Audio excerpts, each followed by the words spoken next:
So they used to be a huge problem, and because of that, there was a hole, especially in the Antarctic, in the ozone layer. Ozone works as Earth's natural sunscreen.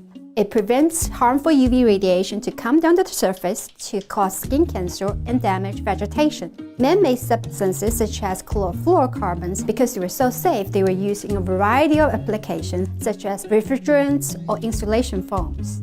These gases have very long atmospheric lifetime and can find their way into the stratosphere. When up there, they can decompose and release chlorine and bromine atoms and destroy ozone.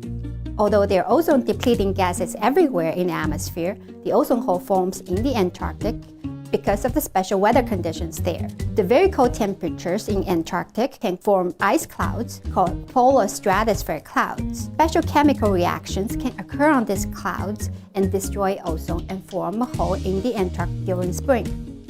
The ozone-depleting gases have been regulated by the Montreal Protocol, which is an international agreement signed by all countries around the world. And because of this, their levels in the atmosphere has been decreasing.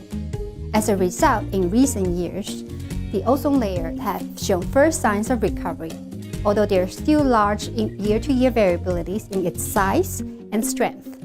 But the whole world has worked together effectively to reduce the problem, and because of that, it is projected the ozone layer will recover and return to a healthy level by mid-century.